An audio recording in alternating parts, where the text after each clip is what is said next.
Welcome to How to Become a Production SQL Database Administrator. My name is Raphael. We're finally there where we're going to actually install SQL Server 2012 with its appropriate files in the appropriate drives and utilizing the service accounts that we've been talking about that were created, and I'll show you how in the domain controller. So let's begin. So the first thing you'll notice is open your workstation. As you can see, we've got two tabs, the domain controller and the SQL Server 3. And this is the one we're going to be installing our SQL service. If I expand this and go to Start, you'll notice that I do not have SQL Server installed, and that's what we're going to do. So let's go back to controller. So before we do that, actually, the first thing I'm going to do is I'm going to install or create 3 users. And remember, this is the reason why we need Active Directory, and this is usually managed by the network administrators, but as a DBA, you should be familiar with what Active Directory does, and it's the primary repository of users and computers, among other things. So what I did here in the Active Directory is create 3 users. The first thing I did is I went to my SQL.com domain here, right-click, New, and then I said Organizational Unit. And then this object came up, and I actually inserted the name SQL Service Accounts because I want to consolidate all my service accounts into this folder, if you will. So just place in SQL Service Accounts and press OK. I'm just going to do that now. When you've got the organizational unit, in that I created 3 users here, as you can see. So I'm going to create an additional user for you to see how I did it. So once you're in that, right-click, New, just go to User, and in this case, I'm going to put in SSAS. So I'm going to capitalize it, SSAS, and I'm going to put it here as a logon name, SSAS. And I'm going to go Next, and obviously it's capitalized. So make sure you put the appropriate password, confirm it, and then obviously uncheck this, and check user cannot change password and password never expires. Go Next and go Next. And that's simply how a user is created in the Active Directory. So now that we've got our 4 primary users created for each of the 4 engines, now we're going to utilize those in as our service accounts. So that takes care of the Active Directory. So let's minimize this. Now go back to your SQL Server. And in this case, now we're going to actually start installing the SQL Server. One of the things I want you to note first is go to your home page or home tab. Minimize this so we can see it. And in order to share the SQL folder from my main computer, go to your server, right-click, go to Settings, go to Options, and then go to Shared Folders. I've already done this before, but just to reiterate. So now I'm going to be sharing this SQL ISO from my desktop here, as you can see. So you can click on Map as a network drive, and then press OK, and I've already done that here. So I'm going to cancel this and expand this. And now, while you're on your SQL server, go to your folder here, go to your computers, and you can see that the shared folder has been viewed here. So now double click this and double click SQL extracted, and we're ready to install the SQL server. So double click Setup, Run. And as I've mentioned this before, and I've demonstrated this before in the previous course, that installing SQL Server has become relatively easy, even with the newer versions with SQL 2014 and 2016.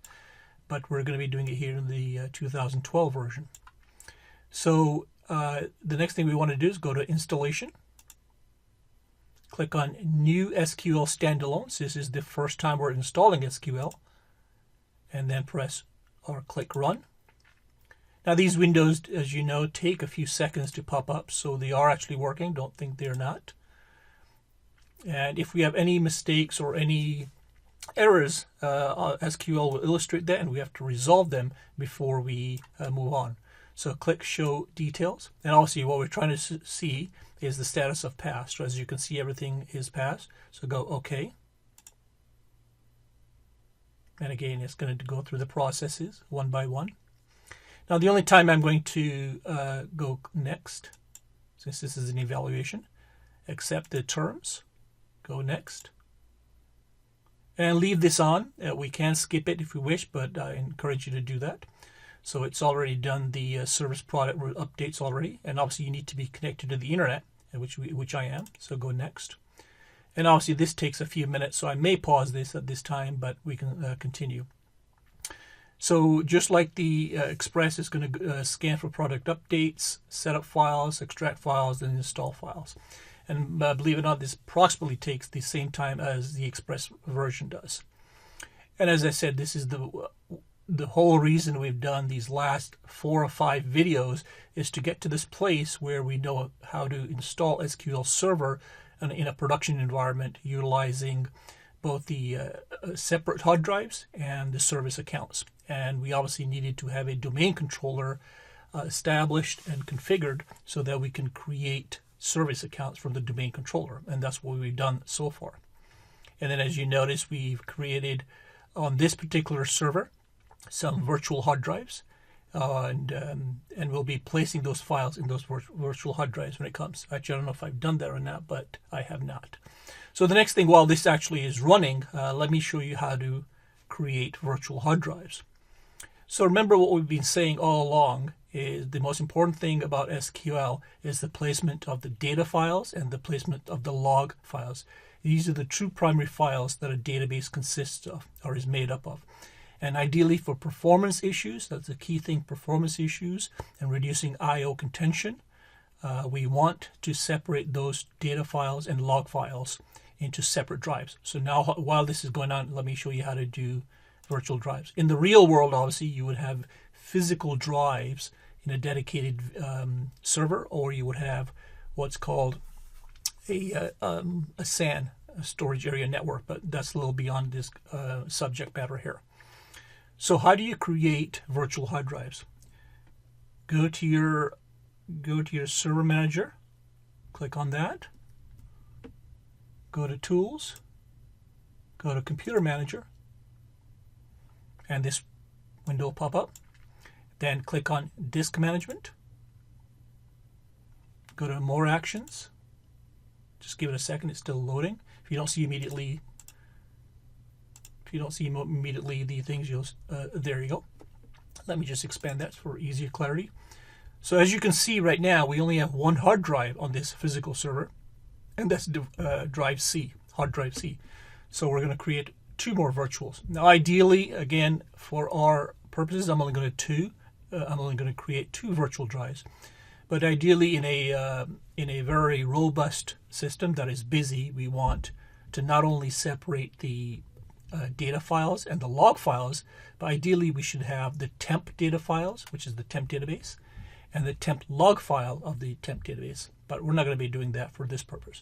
So go more actions, create virtual hard drive, and go to browse and go to C. I'm just going to dump them in C right now. And I'm going to call it just VM1, save. And I'm going to just give it, for our purposes, I'm just going to give it 2 gigs. And the reason I'm giving it 2 gigs, you would certainly allocate more than 2 gigs, is because when we start to initialize and format it, it takes a tremendous amount of time. So the larger the size of the hard drive, the larger it takes to format. For our purposes, I don't want to demonstrate that, so I'm just using 2, which will only take about 10 seconds. So go OK, and there it is. As soon as you get that, go to the disk one, right-click, and we're going to initialize the disk, go OK. And again, this takes a little while depending on how big it is, but that's why I've created it only 2 gigs.